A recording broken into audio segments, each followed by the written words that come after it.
Categorisation किया गया है जी, किसमें डेथ पेनल्टी इंपोज होनी चाहिए, किसमें नहीं होनी चाहिए जी। तो इन ऑल सर्टेनिटी जो उनके सामने व्यू रखा गया है आर्गुमेंट्स के दौरान, वो यही है कि रेयरेस्ट ऑफ रेयर केस में इसको फॉल नहीं करना चाहिए।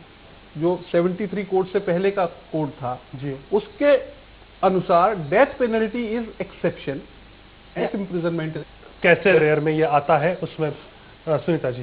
देखिए, पहली बात तो ये जिस तरह का हीनियस क्राइम था, जितना ब्रुटलिटी से किया गया था जी, और जिस तरह से उसको मानसिक रूप से, शारीरिक रूप से, हर तरह से दी गई, और ये सबसे बड़ी बात जिसको चाहे वकील कह रहे होंगे कि ये एक मुद्दा है जिसमें उनको फांसी नहीं लगनी चाहिए, मैं कहती हूँ वही एक मुद्दा है जिसमें उनको फांसी लगनी चाहिए।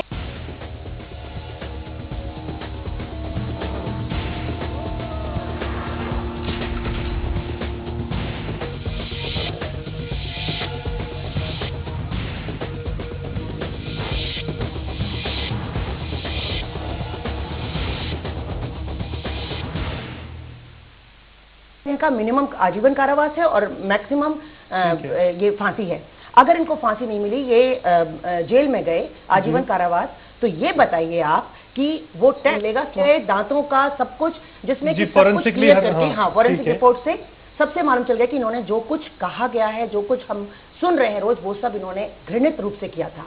अगर हम बात करें इनके मानवाधिकारों की, कौन से मानवाधिकार? लड़की के मानवाधिकार से इंसान, हम डेटरेंट पनिशमेंट नहीं इनको मिला, कैपिटल पनिशमेंट नहीं मिला, तो मैसेज समाज में क्या संदेश नहीं बैठेगा बचाव पक्ष की ओर से, जिस पे हम बहस करेंगे आगे भी, उस पर भी हम बात करेंगे। पर मैम दीप्ति जी, क्या आपको भी यही लगता है चारों को फांसी? इतनी सारी चीजें, इतनी कमेटीज उसके बाद बैठी, सरकारों ने भी सब बात करी, हमारी केंद्र सरकार ने कहा, प्रदेश की हमारी दिल्ली सरकार। आपको क्या लगता है जी, ये जो इमोशनल जो एलिमेंट है ये कितना वर्क करता है, ये कितना वर्क करेगा? आपको लगता है इससे फांसी के लिए और ज्यादा प्रोबेबिलिटीज बढ़ जाती हैं? नहीं, कोर्ट अब यहाँ बैठे स्थान साहब के कहीं कहीं दूर दूर तक पहलू में होगा जी। केस का आधार क्या है, सबूत क्या है, रेयरेस्ट ऑफ रेयरेस्ट के क्राइम में आता है या नहीं आता है जी। ये एक पक्ष है, इमोशन बिल्कुल वहां पे गायब है। दूसरा पक्ष, जो दो सामाजिक कार्यकर्ता हमारे साथ बैठी हैं, जो सामाजिकता का उठाए, क्योंकि देश पर अब ये बात उठने लगी है ना कि इससे समाज में संदेश जाएगा। ऐसे तो कई बीच में बलात्कार हो चुके हैं जिसको समाज में संदेश जाने की बात तो उससे होती नहीं है। ये चूंकि मीडिया ट्रायल के रहा है तो एक समाज के संदेश की बात भी आ रही। सर, एक सेकंड, आत्महत्या कर चुका है जेल में, एक मर चुका है, 4 और मर जाएगा जी। सवाल उसके बियॉन्ड है कि क्या इसके बाद रेप रुकेगा? नहीं रुकेगा। क्या एक मुझे कही थी उसके बाद मुंबई और देश में हर रोज रेप हो रहा है, क्या हर चीज का फैसला 7 महीनों में केस आता है? दूसरा सवाल पूछता हूं, 62 साल से सीआरपीसी है, आईपीसी है, एफआईआर है, रोज दर्ज होते हैं, फांसी लगती है। रंगा बिल्ला को फांसी लगा दी गई थी इसी रेप के कांड में। मैं पूछना चाहता हूं कि सामाजिक कार्यकर्ता और मीडिया क्या अपना रोल जिम्मेवारी से निभा रही है? इसके बियॉन्ड भी कुछ है या हेडलाइंस फांसी देकर के अर्न करने के बाद समाज की सामाजिकता वहीं पे खत्म हो जाती है? उसकी तरफ आप जरूर जवाब दें, लेकिन माफ कीजिएगा, उसकी तरफ किसी का ध्यान नहीं है।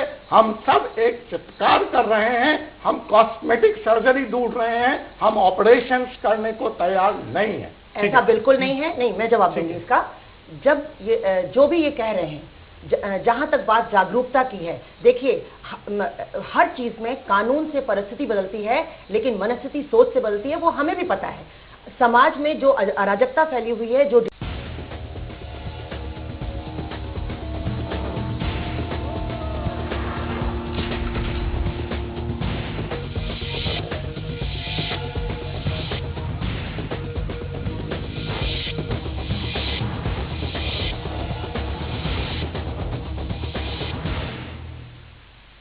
अपन दर्शकों को और क्लियर कर दें, हमारे साथ विवेक कुमार जी जो है वो बचाव पक्ष, विवेक शर्मा जी जो है वो बचाव पक्ष की ओर से आप इस जो पूरा केसेस के अंदर आपने आज कोर्ट के अंदर भी अपनी बात रखी।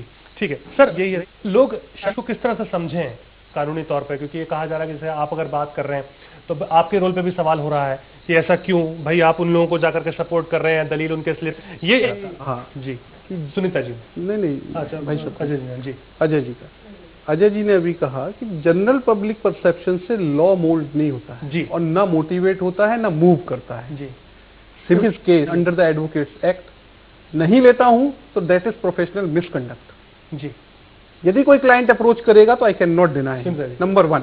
एक मिनट खत्म कर लीजिए। हाँ। फिनिश कर लीजिए। नंबर 2, ये केस क्यों लिया? ये case his father approached me once twice नहीं 3 टाइम, सुप्रीम कोर्ट में आके मुझसे मिले और बोले आप हमारा केस लो।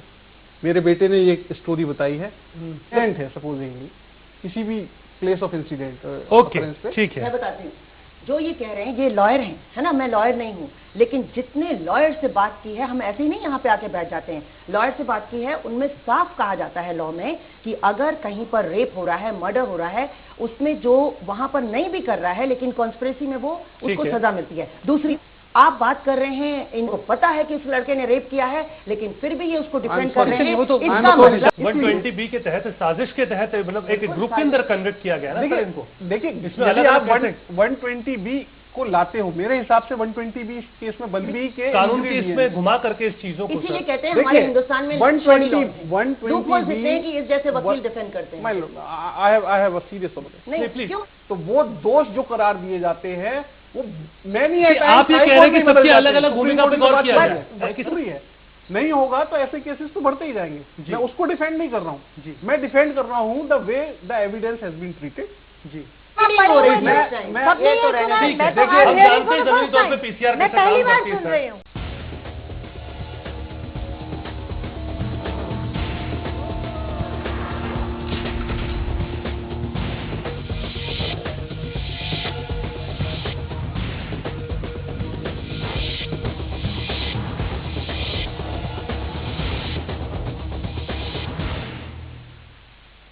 मतलब है कि हम फांसी दे नो, ये आप गलत सोच रहे हैं। फांसी देने से रेप बंद नहीं हो जाएंगे। फांसी देने से इस केस में, स्पेशली इस केस में, यही हम आपसे जानना चाहते हैं। हाँ, उसके तो बियॉन्ड हम क्या करें? उसके बियॉन्ड आपको देखिए, उसके बियॉन्ड 7 महीना हो बात सुनिए। फिर तो मैम ये भी कि फांसी देने से हत्याएं भी बढ़ जाएंगी। नहीं, फांसी जो सिर्फ रेप कर रहा होगा हत्या भी कर सकता है। देखिए, ऐसा है कि इस केस में फांसी इसलिए जरूरी है कि इसका इतना खुलासा हुआ है। फांसी दिया गया था। मैम छोटा सा ब्रेक, छोटा सा ब्रेक ले रहे हैं, जल्द लौटते हैं ब्रेक के बाद।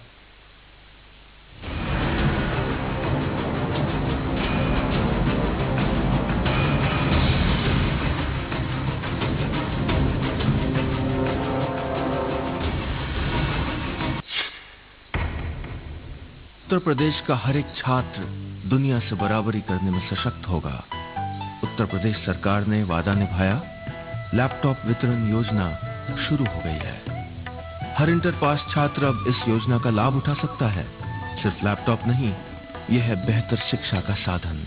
ऐसा घर आपने नहीं देखा होगा। संभाल के पोछा मारा अभी। आइए, वो भाई साहब ये देखिए हॉल, ये देखिए चिल्ड्रंस रूम, देखिए कितना बड़ा है। आपके बच्चे खेलते खेलते थक जाएंगे। हो गया, मजे ले लिए। आइए। और यह है बेडरूम, इसकी खिड़की से तारे दिखते हैं। तारे। आपको क्या लगा प्रॉपर्टी डीलर हूँ? अरे आपको अपना घर दिखा रहा था। Pearls infrastructure. हम जानते हैं कि घर अरमान, उम्मीदों और सपनों का बना होता है, तभी तो हम घर बनाते हैं, जिंदगियां बनाते हैं। अक्षय, बाथरूम कब धोगे? आज संडे है ना।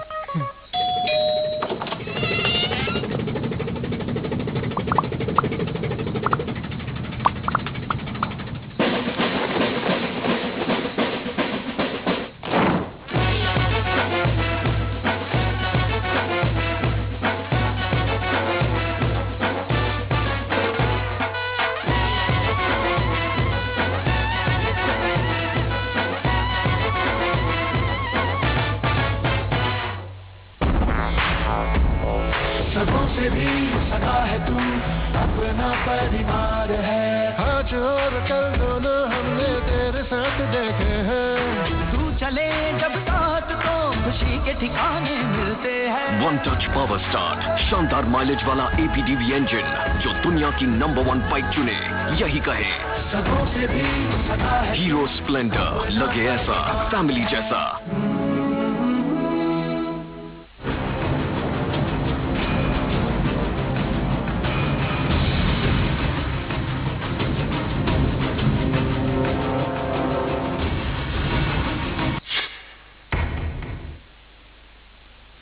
इंतजार है फैसले का, और वो फैसला कैसे आता है, क्या आता है, यही सबके जहन में, सबके दिमाग में घूम रहा है।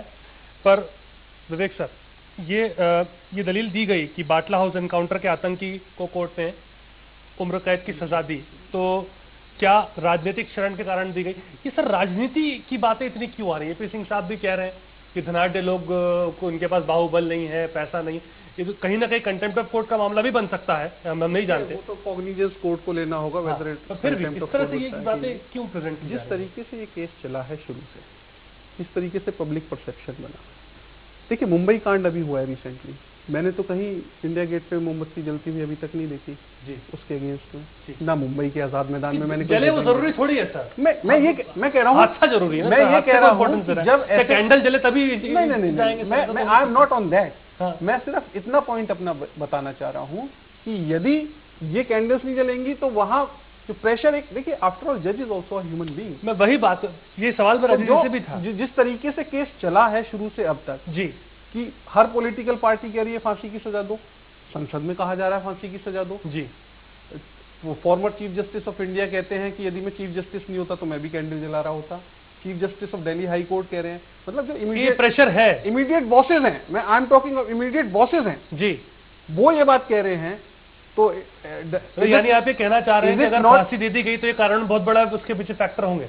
बिल्कुल, ये सारे फैक्टर प्रिवेल करेंगे। पब्लिक परसेप्शन को सुप्रीम कोर्ट भी मानता है और हाई कोर्ट भी मानता है कि पब्लिक परसेप्शन आप को खुद कह रहे हैं कि नहीं होता है, और ये कॉन्ट्रडिक्ट आप ही की बात को कर रहे हैं, आप कैसे लेंगे?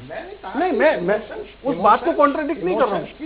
कह रहे हैं ना कि अगर फांसी होगी तो वो चीज का प्रेशर रहेगा। आज का फैसला क्यों मुलतवी हुआ, आज का फैसला क्यों टाला गया? भारत का गृह मंत्री आकर के ऑन रिकॉर्ड कह रहा है फैसला के 1 घंटे आने से पहले आप फैसला फांसी दे दो। और भैया जब आपको यही तय करना है तो ट्रायल क्यों चढ़ाए? कोर्ट कह चुके कि निजी राय हो सकती है, कोर्ट ने बात कही है कि उनकी निजी राय हो सकती है। मैंने 4 बार चैनल में देखे हैं, गृह मंत्री ने ये कहा था कि ये जो केस है इसको, ये तो पुराने लॉ के हिसाब से जो डिसाइड कर रहे हैं, लेकिन अब जो नया लॉ आया है उसमें तो फांसी ही होगी कोई ऐसा काम करेगा तो। ये उसने कहा है, आप बिल्कुल उसको रिकॉर्ड ले सकते हैं, उसको दोबारा सुना सकते हैं। उसने ये नहीं कहा कि फांसी दो, उसने ये सेंटेंस ही नहीं कहा है। वैसे मैं शिंदे की बहुत तारीफ नहीं करना चाहती हूँ, लेकिन मैंने सेंटेंस सुना है उसका। फांसी का जो फसाना है, फांसी का जो फसाना है, वकील साहब आप मुझे यहाँ पे बताएंगे, बिकॉज आप कानून के विशेषज्ञ हैं। 302 जैसे ही इसमें लगा तो फांसी का एलिमेंट अपने आप आ जाता है। बिल्कुल इसमें मांग करने वाली कोई बात और इसके लिए चित्कार करने वाली कोई बात has to be left to the court. हाँ, हम कानून के जिस धाराओं पे बात कर रहे हैं इसमें ये एक, इसमें भी हम वोट पॉलिटिक्स देख रहे हैं, हम अपने लिए वोट समझना चाह रहे हैं। देखिए मैं वकील कब से ये बात सब करने लगे कि भाई ये धनाढ़ व्यक्ति नहीं है और ये वो नहीं है, बाहुबल नहीं है इनके पास। अगर सर काउंसिल अगर ऐसी बात करेगा, ये यहाँ पे एक बात ये भी बचाव पक्ष की ओर से, ये तो नहीं कह रहे कि उनके पास धन नहीं है, पैसा नहीं है। दो बातें आपको समझनी पड़ेगी। आप मुझे बताइए कि जो दौड़ी का कानून जो 492 है, 498 है, उसमें मैक्सिमम सजा का क्या प्रावधान है? 7 साल का सजा है। उस अपराध को गंभीर अपराध माना जाता है। इस देश के IAS और IPS अफसर और जजेस दहेज लेते हैं। आपने कानून बना के क्या दहेज लेना देना बंद कर दिया? दहेज और रेप पे अंतर हो जाता है। यहाँ तो किसी की आत्मा और शरीर से खिलवाड़ हो रहा है। वहाँ तो फाइनेंशियल आप चलिए टर्म्स कर रहे हैं। बना के आप समस्या बच्चों को जो एबॉर्शन का कानून है, आपने कानून बना दिया तो क्या एबॉर्शन को आपने रोक दिया? ये जो आप कह रहे हैं मैं अब एक पॉजिटिव बात बताना चाहता हूँ, फिर आप अपनी बात। सर ऐसे तो सजा ही ना दे हम किसी को। सिद्धार्थ जी, मैं एक पॉजिटिव 2 उदाहरण दिए मैंने, 498A और मैंने आपको भ्रूण हत्या का उदाहरण दिया जो कानून बना के आपने नहीं रोके। लेकिन हाँ, इस देश में बाल विवाह के प्रति कानून पहले भी था और आज भी है। आज बाल विवाह की संख्या में कमी आई है। वो कमी क्यों आई? एजुकेशन से, सोशल रिफॉर्म से, सोशल रिफॉर्म से। असल में परिवार से शुरू होगा। बात वही है, सामाजिक सोच चेंज करनी है जो आप कह रहे हैं, बिल्कुल करनी पड़ेगी।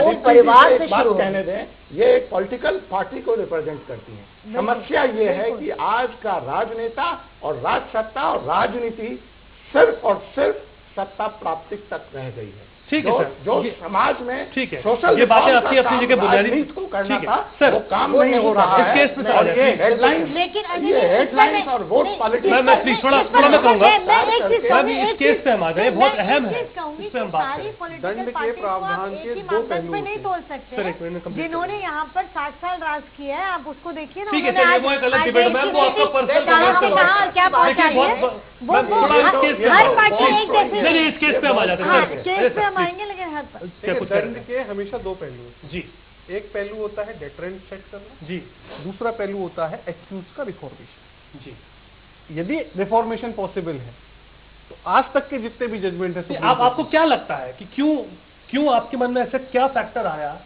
कि आपको लगा कि नहीं भाई हमें बचाव पक्ष में होना चाहिए और इन्हें न्याय मिलना चाहिए बतौर वकील? देखिए, पहली बात तो मैं आपको बता ही चुका जी कि इफ एनीबडी अप्रोचेस मी ठीक है, contest this case I am bound duty. ठीक है। मैं एक चीज पूछना चाहूंगी विवेक जी, अगर दाऊद इब्राहिम आके आपसे अगर वो मैम, कहेगा कि देखिए, आप मेरा केस लड़िए, तो आप लड़ेंगे क्या? मैं ये पूछना चाहूंगी क्योंकि रिक्वेस्ट तो वो भी कर सकता है आपसे। देखिए, पहली बात मैं इसलिए तो सर ये चीज उठा रहा हूँ, पहली बात तो वो मेरे पास आएगा नहीं, नंबर एक। जी और नंबर दो, दो, आप अपनी ये बात अपनी ओर से बात रखिए क्योंकि मैं चाहता हूँ आप अपना भी स्पष्टीकरण रखें। नंबर दो बात ये है कि वो राम जेठमलानी साहब के पास जाएगा और राम जेठमलानी साहब कभी मना नहीं करेंगे। ठीक है, चलिए वो मैम अलग विषय हो सकता है। देखिए प्लीज विषयांतर वो आप उस अपनी बात जो दंड वाली बात कह रहे थे, आप दंड के दो पहलू हैं, जी। एक डेटरेंट सेट करना, जी दूसरा रिफॉर्मेशन ऑफ द ठीक है यदि रिफॉर्मेशन की जरा भी गुंजाइश है जी तो डेथ पेनल्टी नहीं अवॉर्ड होनी चाहिए। ठीक है ना? इसमें आपको सुधार की गुंजाइश लग रही है? सुधार की गुंजाइश के भी दो पहलू सुप्रीम कोर्ट ने होल्ड किए हुए हैं। ठीक है, यदि कोई बहुत कम उम्र का है या बहुत अधिक उम्र का है तो तो उसको फांसी नहीं दी जानी चाहिए। और क्या ये भी एक बात है कि क्राइम करते वक्त इंसान वो नहीं रहता, वो मेंटल क्षणिक है? साइकी सर्कमस्टांसेस, ठीक है, यदि कोई देखिए आवेग के अंदर एक क्षण के आवेग में आकर के ये मान क्षण के आवेग में आकर के केस में कन्विक्शन हो चुका है, सारी चीजें वहां डिस्कस हो चुकी हैं, उसको अपील भी किया ही जाएगा सब्सिक्वेंटली, अब जब भी फाइनल जजमेंट आ जाएगा ठीक है, वो वहां डील होगा। लेकिन केस में जो सारे एक्यूज हैं, देखिए टाइम थ्योरी भी एक चीज होती है, किसी काम को करने में आपने यहाँ 1 घंटे का इंटरव्यू किया है, प्रिसाइसली सारी चीजें कैलकुलेट करके किया होगा। दिल्ली पुलिस का केस ये है कि ये सारा ऑफेंस मात्र 23 मिनट में हो गया। 45 नहीं 45 टोटल टाइम है, from boarding in the bus till the dumping on the place. ठीक है, लेकिन जो actual scene of offence, sorry offence commit हुआ है, कमीशन ऑफ ऑफेंस है एक्चुअल, वो सिर्फ 21 मिनट में खत्म होता है। जब कंप्लेनेंट एफआईआर लॉन्च करता है तब 4 बातें बताता है, जब वो विटनेस बॉक्स में आता है तो उसमें 4 बातें और ऐड कर देता है। फ्रेमिंग ऑफ चार्जेस पे भी मैंने टाइम थ्योरी को रेज किया था। अभी जब फाइनल आर्गुमेंट्स हुए तब भी मैंने कहा कि अब इसमें 4 चीजें और जुड़ गई हैं, तो ये तो क्वाइट इम्पॉसिबल है कि सब कर सके। मैं कह रहा हूं हो नहीं सकता, ये बात नहीं है, लेकिन सबका इन्वॉल्वमेंट है ये पॉसिबल कतई नहीं। हाँ, देखिए, और यही एक कारण था जिसकी वजह से जो जज करने के बाद मैंने ये केस अपने हाथ में। देखिए ऐसा है कि ये सब फॉरेंसिक जांच से, साइंटिफिक एविडेंस से, दांतों के टेस्ट और डीएनए टेस्ट से ये क्लियर हो चुका है कि ये 6 उसमें इन्वॉल्व थे, पहली बात तो। और ये मैं नहीं कह रही हूँ, ये कोर्ट कह रहा है। अच्छा, दूसरी बात कि रिफॉर्म्स का वाकई में बिल्कुल सही कह रहे हैं वकील साहब की रिफॉर्म्स के चांसेस हैं, लेकिन इनके सजा में तो के जो दूसरे डीजेनरेट रोग्स हमारे पूरे समाज में घूम रहे हैं, हमारी सोसाइटी में घूम रहे हैं, उन पे एक लेसन, एक संदेश जाएगा कि अब तुम नहीं बच सकते। क्योंकि अगर कानून पालन, जो ये कह रहे थे भाई साहब कि कानून का पालन नहीं होता है, इम्प्लीमेंटेशन नहीं होता है, इस वजह से इस तरह के घृणित कार्य बढ़ रहे हैं। और सिर्फ एक को फांसी देने से रेप होने बंद हो जाएंगे, ये तो नहीं होगा। लेकिन क्योंकि इस केस का ये स्पेसिफिक केस है, ये एक एग्जाम्पल सेट करेगा, एक स्टेपिंग स्टोन होगा जहां पर कि जो दूसरे ऐसे करने वाले हैं वो और डरेंगे और हो सकता है थोड़ा कम हो जाए। लेकिन हमें समाज में इसके बाद बहुत काम करने हैं, समाज में परिवार से लेके, स्कूल से लेके और पॉलिटिशियन से लेके, जुडिशरी लेके, सब में संवेदनशीलता तो लानी होगी। देखिए, इससे पहले रिसेंटली धनंजय चटर्जी का केस हुआ, फांसी दी गई, अपील हुई, राष्ट्रपति महोदय ने उसको फांसी दी। उसको हुए अभी ज्यादा दिन नहीं हुए। डेटरेंट सेट करता वो तो आज ये सब नहीं हो रहा होता। फांसी की सजा मिली थी उसे, फांसी की सजा इसमें भी आप दे दो, क्या ये डेटरेंट सेट कर पाएगा? इसलिए कि ये इतना खुलासा हुआ है, जहां तक forensic everybody is watching, media भी तो रहा ना, एवरीबडी इज वाचिंग, मीडिया कहाँ रहा, तो किसने कैंडल जलाई? नहीं कैंडल नहीं जलाई, फिर भी लोग आए रोड पर। हाँ, वही तो कहना चाह रही हूं मैं। फिर भी उसे फांसी हुई क्योंकि law has taken its own course. तो इसमें भी वेट करना चाहिए ना, law will take its own. हम वेट कर रहे हैं, हम निर्णय नहीं सुना रहे, हम तो बात कर रहे हैं तो इसलिए सिर्फ सारे कॉर्नर से एक चीत्कार मचाने से कि फांसी दो फांसी, आज भी कोर्ट के बाहर ये सब हो रहा था जी कि फांसी देनी चाहिए। एक डिफेंस काउंसिल को तो वो जो क्रांति दल के हैं 16 दिसंबर क्रांति दल करके बनाया हुआ है जिन लोगों ने। देखिए ऐसा है, ये चित्कार है ना, इस चित्कार की वजह से ही एंटी रेप लॉ आया है। अगर ये चित्कार नहीं होती ना, देखिए सैलाब नहीं आता, एंटी रेप लॉ आया। 4 दोषी भी चिल्लाए थे कि हम निर्दोष हैं, मीडिया के रिपोर्टर्स को देखते हुए। Implementation of law is most important thing. Law हमारे यहाँ सारे हैं जी, पहले भी थे। अभी जो लॉ आया, जो सुप्रीम कोर्ट ने कहा कि दागी लोग चुनाव नहीं लड़ सकते हैं, लॉ तो पहले था representation of people. Ajay ji, ये जो बात कह रहे हैं कि जैसा कि पहले चटर्जी वाले केस के, धनंजय चटर्जी वाले केस में हुआ कि अगर आपने फांसी दे दी पर वो कहाँ एक पैमाना सेट हो पाया, क्या आपको भी यही लगता है कि कब फांसी अगर मिल जाए तो पैमाना सेट, फांसी से ही पैमाना सेट होगा और नहीं मिलने से सब लोग हताश हो जाएंगे? वो तो होना ही है, लोग मान चुके हैं। मुझे फोरेंसिक एविडेंस पे भी टाइम दीजिएगा। देश की जो भी संस्थाएं हैं जी, जो भी लोग हैं जी, वो अपनी भूमिका का निर्वाह ईमानदारी पूर्वक करें। प्रॉब्लम हमारे निर्वाह करने में अपनी जिम्मेवारियों पे है। नहीं सर, वो एक आदर्शवादी बात है, पर आदर्शवादी नहीं है सर। पर ये इस केस की बात कीजिए ना। मैं नहीं एग्री करता हूं कि आप फांसी लगा देंगे, डेटरेंट सेट हो जाएगा और देश में बलात्कार बंद हो जाएंगे। पर जो कर्म किया है उसकी सजा भी फांसी ही है क्या? नहीं, मैं उस बहस में नहीं जाता हूं। वहां पे तो मेरा स्टैंड अभी बिल्कुल क्लियर है कि let the law take its own course. If the court is satisfied, yes, it is the case of a death penalty, let them be hanged till death. But if the court is not satisfied, इतने हद तक आपने इस case को भी देखा? We should not देखा क्या? We are third party. We are witness to a reported speech. अभी सुनीता जी कह रही थी कि सारे एविडेंस आ चुके हैं, कोर्ट के सामने एविडेंस लाए गए हैं, कोर्ट ने अभी उस पर अपना जजमेंट नहीं दिया है। ये अपना एक पक्ष रखा है, उस पर उन्होंने बहस की है।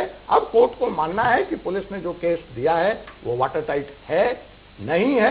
Let's wait for the judgment and let the law take its own course. देखिए अभी आप शायद थोड़ा सा ये समझ लीजिए कि दोषी करार दिए गए हैं, सिर्फ अब उनको सेंटेंस, उनको ये बताना है कोर्ट को कि इनको आजीवन कारावास दें, मिनिमम है वो, और मैक्सिमम है डेथ। लेकिन एविडेंसेस पे प्रूफ हो चुका है, ये अभी डिसाइड होना बाकी है। ये तो प्रूफ हो ही चुका। हाँ, ये हो चुका है, इसमें कोई दो राय नहीं। जज साहब के विवेक में ये बात होनी चाहिए कि rarest of the rare matter है। Rarest of the rare matter फांसी होगी, नहीं तो नहीं हो सकती। हाँ, उसमें चारों की पूरी भागीदारी है या किसी की कम है, किसी को शायद उसमें से मेन एक्यूज को फांसी दी जाए, दूसरों को ना दी जाए जी। ये तमाम तरह के इसमें वो है। आप जैसे कह रही हैं कि चारों को फांसी मिल जाए, ये भी कोई अपने आप में जरूरी नहीं कि इस तरह से ही चीजें चले या सबको ना भी।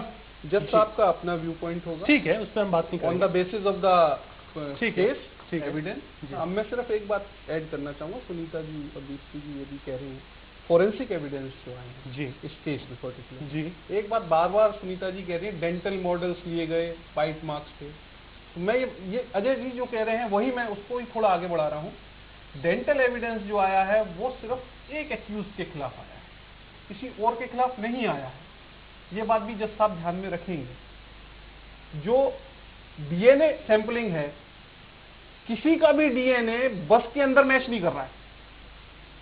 एक मौके से मिले सैंपल से आरोपियों का डीएनए मैच तो किया है ना? बिल्कुल नहीं किया है, बिल्कुल नहीं किया है। अदालत ने क्या चीज मैच करी है? डीएनए सैंपलिंग जो हुई है, वो जो प्रोसिक्यूट्रिक्स का ब्लड है वो अभियुक्तों के कपड़ों पे पाया गया जी। नंबर 1, उसकी डीएनए सैंपलिंग प्रोसिक्यूट्रिक्स की डीएनए सैंपलिंग से मैच कर रही।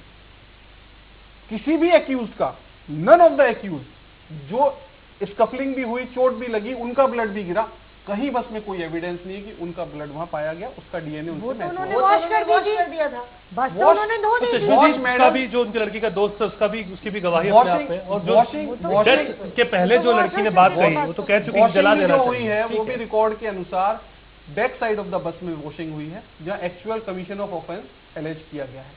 नंबर 1, फ्रंट साइड में कोई वॉशिंग नहीं हुई है। नंबर 3 इंपॉर्टेंट बात है कहीं से भी पूरी बस में से किसी के भी फिंगरप्रिंट्स नहीं मिले, किसी के भी, नन ऑफ द एक्यूज। ये सब ठीक है, ये बहुत टेक्निकल बातें हैं, पर कुल मिला के अगर हम देखें कि जो दोषी थे अब तो वो कन्विक्ट हो गए हैं। सर, एक असहाय लड़की की हत्या हो जाती है,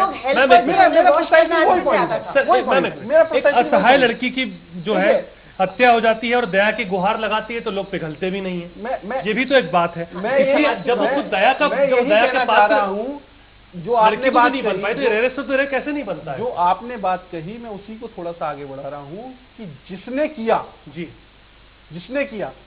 वहां 6 लोग मौजूद हैं जी। अब 6 के 6 जैसा कि अब होल्ड कर दिया है कि भाई अंडर कॉन्स्पिरेसी गए वहां जी।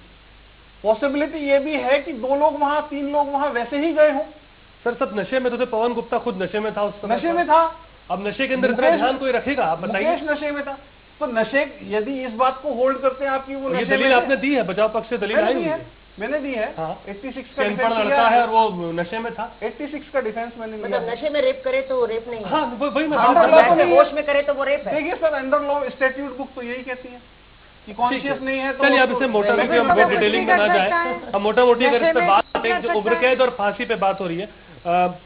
दीप्ति जी, मुझे आप ये बात बताइए, जैसे इन्होंने भी कहा कि संसद के अंदर हर जगह ये मांग उठी, सर भी ये बात कर रहे थे कि सब अपने बातों का निर्वहन करें तो बात होगी। आप अभी भी ये बात को लेकर के एडमेंट है, आप ये मान रही हैं कि चारों को फांसी हो तो ही एक बहुत स्ट्रॉन्ग मैसेज जाए? देखिए, मैं आपको एक सुषमा स्वराज जी भी यही कह रही हैं। लीडर ऑफ ऑपोजिशन ने, हमारी स्पीकर ने, मायावती जी ने, उसके बाद जया बच्चन जी का इतना आया, सोनिया गांधी जी वहां गई, मैं सारी पार्टीज की जितनी लीडर्स हैं, मैं सबकी बात कर रही हूँ, सब लोग इसके लिए कंसर्न थी और आज सब ये चाहती थी इस केस के बाद कि इनको, जो भी ये एक्यूज्ड है, इनको कैपिटल पनिशमेंट होनी चाहिए। सिर्फ ये मैं नहीं चाह रही हूँ, यहाँ पे जितने सामाजिक लोग हैं जो इस समाज में दे रहे हैं, जो इतनी ब्रुटैलिटी से काम कर सकते हैं, उनको जीने का कोई हक नहीं है, उनको कैपिटल पनिशमेंट होना चाहिए और हम इससे एडमेंट है, होनी चाहिए। पर क्या इसके अलावा जो और निर्भयाएं हैं, जो और गुड़ियाएं हैं, जिनको इतना मीडिया फोकस नहीं मिल रहा, जिनको कोई जान नहीं रहा, ये तो ठीक है इतना मीडिया फोकस मिला तो सुषमा स्वराज जी बोल भी रही हैं, वरना कितने ऐसे हो जाते कोई नहीं बोला। गांधीनगर केस की बात करने भी की, पर क्या ये अपने आप में वो नहीं है? उनको न्याय कैसे मिले और उसको भी उन्हीं पैमाने पर न्याय मिले, ये जरूरी नहीं है? देखिए, यही एक बात है। जैसे उसके बाद बहुत सारे और केसेस हुए, दिल्ली में भी केसेस हुए, उसके बाद हरियाणा में भी केसेस हुए, जहाँ पे जाना भी हुआ, काफी हमारे लीडर्स का सबका जाना हुआ, हर पार्टी के लीडर्स वहाँ होके आए उन गाँवों में। तो मैं आपसे ही कहूंगी, इस तरह के केसेस बंद नहीं होंगे, लेकिन मुझे ऐसा लगता है कि हमें बहुत शुरुआत से चीजों को शुरू करना पड़ेगा।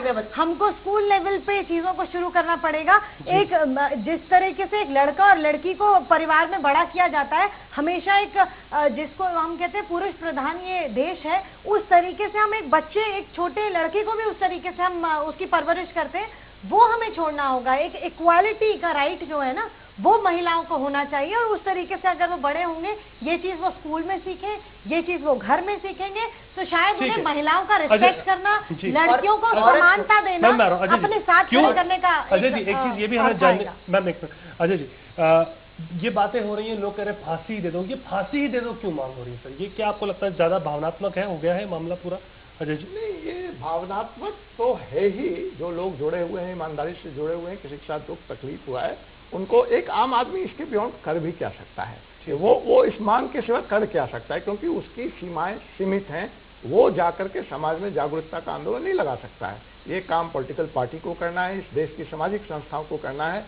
आम आदमी वास्तव में सैल्यूट का पात्र है कि जिस तरह से वो सड़कों पे बाहर निकला, सरकार पे दबाव बनाया, न्यायपालिका पे दबाव बनाया, कानून, ये भी अपने आप में एक रिकॉर्ड है। जो वकील साहब कह रहे थे कि 7 महीने में किसी केस का क्लोजर होना, तो ये सारे पॉजिटिव सिग्नल्स हैं। लेकिन जो मैं बार बार बात कर रहा हूं, क्या ये जनता जो स्वतः स्फूर्त आंदोलन में निर्भया के कांड पे बाहर निकलती है, अपने गिरेबान में झांकने को तैयार है कि जब वो महिपालपुर की उस सड़क पे पड़ी हुई थी और याचना की भीख मांग रही थी, तो हम में से कोई वहां रुकने को तैयार क्यों नहीं था? क्या हमारा एटीट्यूड आज दिल्ली के लोगों का बदला है? क्या आज हम रुकते हैं? क्या हम आज रुकते हैं या रुकने को तैयार हैं? या हर गुड़िया के लिए या हर बॉम्बे कांड के लिए या हर ऐसे ही सामाजिक समस्याओं पे हम सड़क पे निकलने को तैयार हैं। ये सवाल भी इस देश की जनता को, इस लोकतंत्र को जिंदा रखने हेतु, इस जमहूरियत को जिंदा रखने फिर हेतु लेने के बाद इच्छा शक्ति पे आ जाएगी, फिर देना होगा, इच्छा शक्ति पे बात आ जाएगी। मैं ये कहना चाहती हूँ कि जो कह रहे हैं कि समाज में जब तक संवेदनशीलता को हम नहीं बढ़ाएंगे, जब तक वो जागरूकता नहीं आएगी और जब तक लोग औरत को एक ऑब्जेक्ट नहीं समझेंगे, एक उपभोग की वस्तु नहीं समझेंगे, तब तक ऐसे कांड होते रहेंगे। और इसमें जो जनता ने इसमें जो आवाज उठाई वो बहुत अच्छा है, मीडिया ने कवर किया बहुत अच्छा है, लेकिन जितनी और इस तरह के केसेस हैं, अब जब एक बार ये फास्ट ट्रैक केस सक्सेस होती है तो उसके बाद हर जगह जहां जहां ये केसेस हो रहे हैं, अब देखिए औरतों में हिम्मत आ गई है, जिनके साथ इस तरह का होता है वो एफआईआर करती हैं। हाँ, पुलिस भी इतनी अवेयर हो गई है कि उसको एफआईआर करनी पड़ती है, लेकिन अभी भी गांव में नहीं हो रहा है। तो हर जगह लोगों को काम करना होगा। और दूसरी बात कि औरतों के लिए मैं कहना चाहूंगी कि अब जिस तरह से संगठित होकर महिला पंचायत है, महिला मंडल है, गुलाबी गैंग जैसे गैंग करने पड़ेंगे और लड़कियों को, औरतों को जो बाहर काम के लिए निकलती है, उनको अपने साथ अपने सेल्फ डिफेंस के लिए कोई ना कोई तरीका अपनाना होगा, चाहे वो गन लाइसेंस अप्लाई करें क्योंकि वो अलाउड है।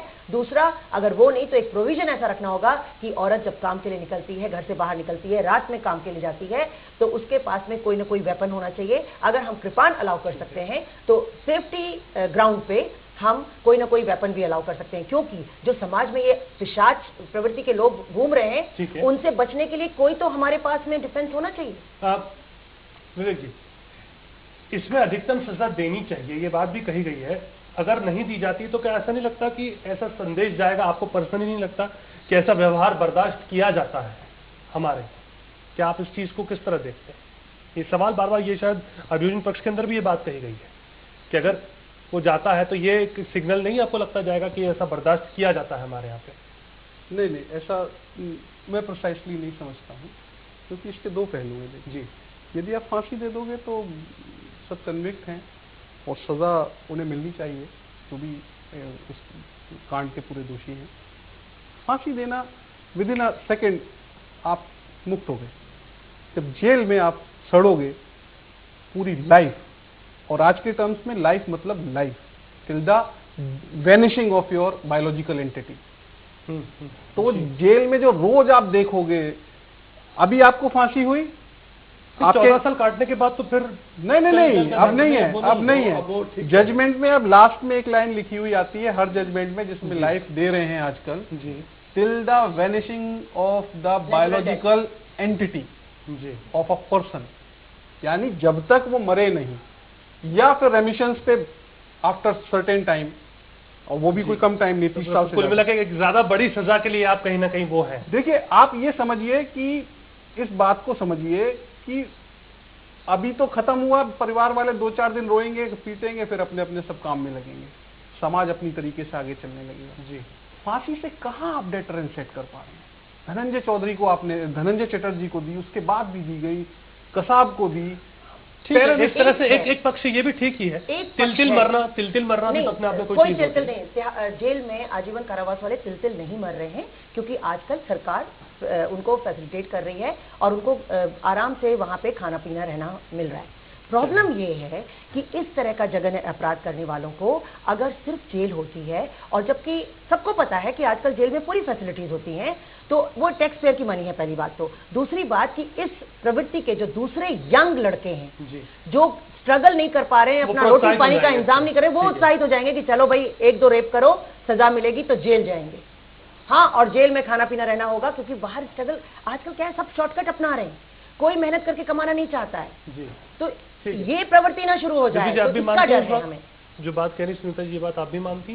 देखिए, मानती ये है कि कैपिटल पनिशमेंट होना चाहिए, इस बात को मैं एग्री करती हूँ, लेकिन हाँ, इस ऐसी अगर पनिशमेंट होती है लाइफ इम्प्रिजनमेंट, तो उसके लिए कोई एग्जाम्पल सेट हो नहीं पाएगा आगे हमारे युवाओं के लिए। आगे वो क्या सोचते हैं, वो मतलब कुल मिलाकर ट्रेंड सेट होनी चाहिए। वक्त का तकाजा, बिल्कुल शॉर्ट कमेंट में सबसे लूंगा। सबसे पहले आप अपना संक्षेप में अपनी बात आप रख दीजिए। जो पूरा मसला है, जैसा आपने अपनी बात रखी कि हाँ, आपको लगता है कि शायद जो लाइफ इम्प्रिजनमेंट है वो तिल करके मौत जो मिलती है, जो एक वो रहता है, वो कैसे आप देख रहे हैं इस पूरे मसले को, कैसे डील जाती है? देखिए, कैपिटल पनिशमेंट का जहाँ तक क्वेश्चन है, now it is in the dominance of honourable जज। जी अब वो जो भी व्यू लेंगे वो लेंगे on the basis of the arguments and the evidence on record. जी तो उसमें अब मुझे कहने के लिए कुछ बचता नहीं है। एक बात जो सुनीता जी ने 2-3 बार कही है कि वो टैक्स पेयर्स के पैसे से वहाँ वो लोग रहते हैं। रिगरस इम्प्रिजनमेंट में आपको एक पल भी आराम नहीं मिलता है जेल के अंदर, आपको 12 घंटे काम करना पड़ता है। उस काम के हालांकि आपको मुआवजा मिलता है, लेकिन उसी मुआवजे से आपको सारा वहाँ पे खर्चा चलता है आपका। ऐसा नहीं है कि वो टैक्स पेयर एक्स्ट्रा कुछ उन्हें दे रहे हैं। हाँ, जो एक्स्ट्रा फैसिलिटीज है जो कॉमन है वो सारों के लिए है। ठीक है, मैम दीप्ति जी अपनी बात आप संक्षेप में रख दीजिए इस पूरे मसले को लेकर के। मेरा यही कहना है कि यहाँ पर जितने भी ये इश्यूज इतने सारे हमारे पास आए और आगे भी ऐसे केसेस, ऐसा नहीं है कि बंद हो जाएंगे। हमारी कोशिश सामाजिक तौर पर ये रहेगी कि ऐसे केसेस और ज्यादा नहीं हो। उसके लिए हमें, मेरा ये कहना है, समाज को, हमारे परिवार को, हमारी माँ को, हमारे पिता को और परिवार में जितने लोग हैं उनको, टीचर्स को, पुलिस को, सभी की जिम्मेदारी, किसी एक की नहीं, सबको थोड़ा संवेदनशील होना पड़ेगा और इस तरह से समाज का कानून अगर इसको एग्जाम्पल सेट करता है तो उससे थोड़ी परिस्थिति थोड़ी बदलेगी, लेकिन मनस्थिति बदलने के लिए हमें अपनी सोच को बदलना होगा और वो परिवार से शुरू होगी। परिवार के बाद समाज में चेंज होगा, समाज में चेंज आएगा तो हमारा जो व्यवस्थाएं चरमरा रही हैं, 10 नंबरी हो गई हैं, उनमें चेंज आएगा। और पॉलिटिकल विल होना बहुत जरूरी है समाज में चेंज लाने के लिए। अजय जी बिल्कुल, मैं इसी बात पे करता हूँ कि परिवार से भी, और मैं छोटी इकाई पे आता हूँ, वो है माँ। माँ अपने बेटे को कैसे, जो दीप्ति जी कह रही हैं, बिना डिफरेंस के लड़के और लड़की के बीच में उनका भरण पोषण करते हैं। और दूसरा मुझे लगता है कि ऐसे जघन्य अपराध करने वाले लोग, जो ये गॉडी डिटेल्स आ रहे हैं, ये कहीं ना कहीं मानसिक रूप से बीमार हैं। तो हमें इस एंगल से भी देखना पड़ेगा कि ये जो मानसिक डिप्रेशन बीमारी और ये टीवी का विस्फोट, मैं इसे मानसिक विकृति कहूंगा, क्योंकि जिस तरह से ये मानसिक विकृति हो रही है उसको लेकर के समाज में, हमारे ही समाज की गिरगिरी सबके सामने हो रही है। आप सबका बहुत बहुत शुक्रिया हमारे साथ आने के लिए, अपना कीमती वक्त देने के लिए। तो कुल मिला के अब शुक्रवार का दिन है, वक्त है, क्या फैसला आता है ये उसी दिन तय होगा। पर एक बात तो तय है कि बात जो हम लगातार कर रहे हैं इसके ऊपर कि खुद के अंदर भी बदलाव आना बहुत जरूरी है। सब कुछ छोड़ देना स्थितियों के ऊपर, ये भी बहुत हद तक ठीक नहीं है। मानसिकता जब बदलेगी अंदर से, तब चीजें शायद जमीनी तौर पर बेहतर तरीके से बदल सकती हैं। आप देख रहे थे प्राइम मिनिस्टर।